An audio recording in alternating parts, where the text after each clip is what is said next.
Hey everybody, welcome back to the Mani Maniac. Today I just wanted to go over real quickly using nail forms and show you just some different nail forms that I have that I've kind of collected and which ones are my favorite and why.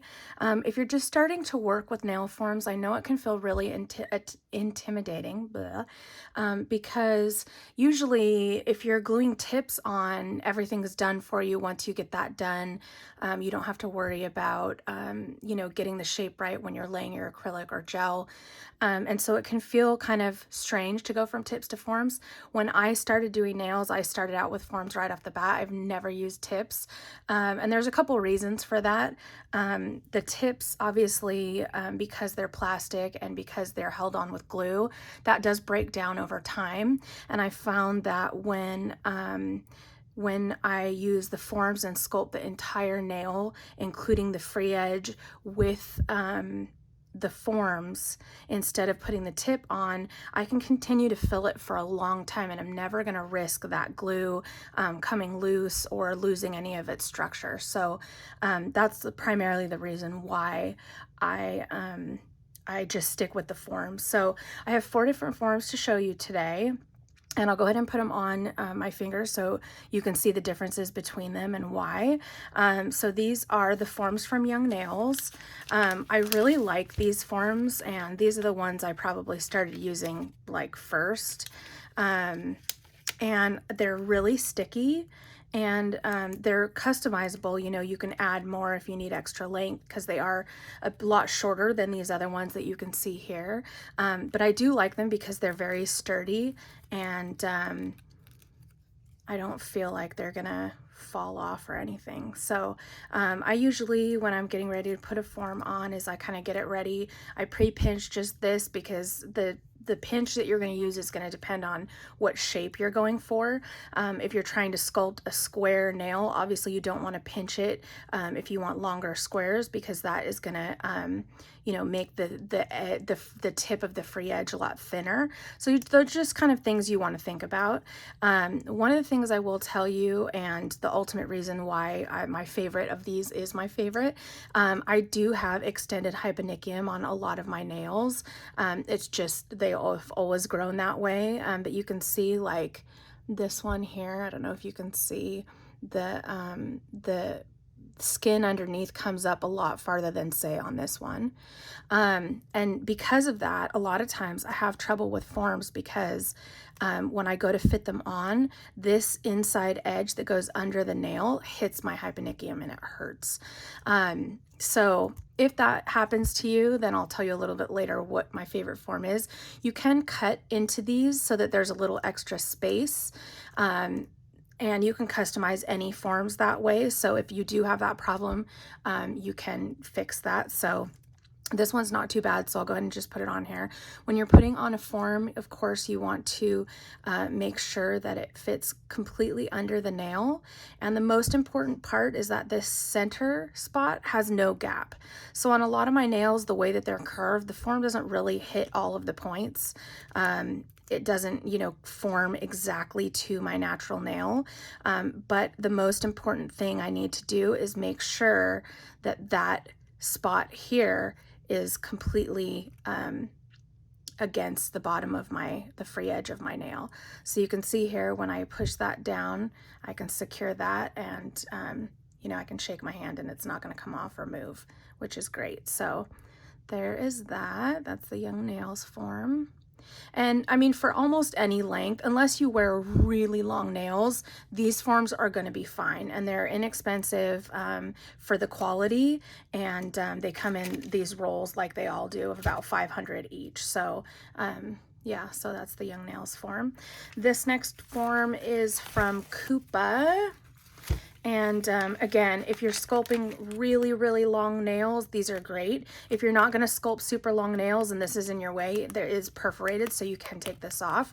But I'll go ahead and show you what it looks like with it on, just since they are meant for longer sculpts.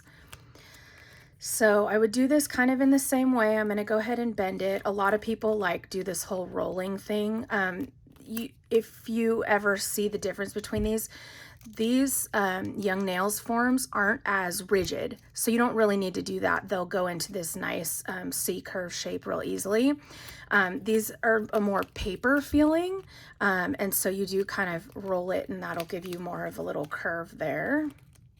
And of course you can pinch it if you're working with acrylic or gel, and that'll give you even more of a C-curve. So again, I'm just gonna fit that right under my nail, and I'm making sure that that midpoint is completely flush with my natural nail there. And then I'm gonna stick them down and stick these together. You wanna try and get them as even as possible, obviously, so your nail doesn't go wonky. So you can see here it's really tight all the way under in that center part of my nail. This one's fitting pretty well. You can see there a little bit, it doesn't quite come up in this section right here to my nail. I can try and kind of push it in, but I'm used to that. I don't worry. It gives me a little bit of a ledge kind of on the underside, but once it grows out, I can just file that and it's not really a problem. So I can sculpt a really nice long stiletto with these if I wanted to.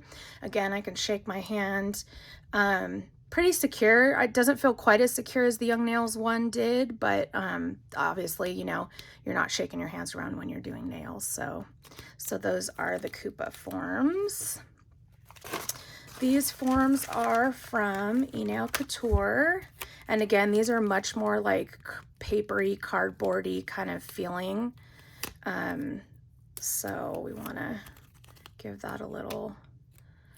So as I mentioned with the Young Nails forms, this section of it here kind of will stick into my hyponychium. These ones are nice because they kind of have more of a V shape, and it really allows you to get underneath the edges as well as up into that top tip there. So make sure that's there. Okay, so you can see, as long as it's flush to that middle section of my nail, that is what is most important. Okay, so that's enailcouture. And again, you can pinch these forms. If, say, I'm only going to about a 4 and I'm doing a stiletto, I can pinch it all the way there. If I was doing square, I obviously wouldn't want to pinch it and try and do a square nail all the way up to here, because it's going to have too much of a C-curve at the tip. But you could do this and pinch it to 5, say, if you're going to do a stiletto up to 3 or whatnot. Okay, so that's enailcouture. These are the Magpie. These are their new forms. And then again, these are more of a kind of papery texture. And like the enailcouture ones, they do have kind of a cutout here, and that allows you to put it on and not worry about hitting your hyponychium if you have hyponychium under your nail. And I really like it. So these are, I think they're called Magic Fit. I don't know. I'll put it on the screen when I go through and edit, because I can't remember the exact name of these right now, but they are newly released by Magpie Beauty. So again, I'm going to fit that right under, and you can see how nice that edge is coming all the way here. It's not sticking all the way under my nail real far. So again, that is not going to hit my hyponychium if I when I put it on. And the way it curves under, it supports underneath. So that's pretty much touching, except maybe this little spot right here. That's pretty much curving completely under my nail. And again, not quite as long as the enailcouture or the Koopa, but if you are looking for a longer form, longer sculpt, then you can definitely do that. So again, I can pinch that. I could get a nice stiletto out here to 3 to 4. If I was doing a square nail, I could do that as well. So of these, I would probably rank them. The Magpie is my favorite. Just the troubles I have with the hyponychium underneath my nails. And you can see it's kind of, yeah, anyway. It can be painful trying to sculpt these. So I would probably say, let me just move these rolls out of the way. So if I were going to rank these in order of my favorites, I would say the Magpie are my top favorite. I bought 2 rolls of these because the first time I tried to order them, they were sold out. I bought 2 rolls of 500 because I absolutely love them. If I have a client that doesn't have any problems with hyponychium, I will use the young nails because these are super sturdy. I love the way they form the C curve. They're nice and sticky, so they're never gonna get wonky or wobble. If they get bumped, they're not gonna move. So I do really love the young nails ones. Those are probably my second favorite. Third favorite would be the enailcouture. Again, it mostly has to do with this cutout that they have that helps with the hyponychium. You know, there's lots of ways to customize forms and things like that. The Koopa are by no means a bad nail form. I have had bad nail forms before, trust me.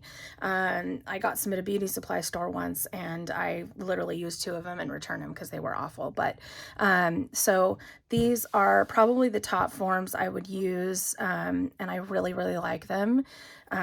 If you have any questions about forms and putting on forms and things like that, please hit me up down in the comments below. You know, I always love to hear from you guys. Don't forget to like this video and also subscribe. I want to say excuse me for my hands being different. I'm obviously working on some stuff. I actually am waiting. I have a Après Gel X set coming on Monday. Today's Saturday, so I'm holding off doing this hand. I was going to do it today because I did this one yesterday, but then I just decided, you know, probably not going to do that because they're coming in the mail. So, but anyway, also just a reminder, we've got 1 week left for the giveaway. I posted that video 2 weeks ago. So if you look at the date on the video and go back 2 weeks, I do have a giveaway video up. So there's still time to enter that. And I will be announcing the winner for that giveaway next week. So I hope you guys enjoyed this. Again, if you do have any questions, please just comment down below. I always like to hear from you, and we'll see you next time on the Mani Maniac.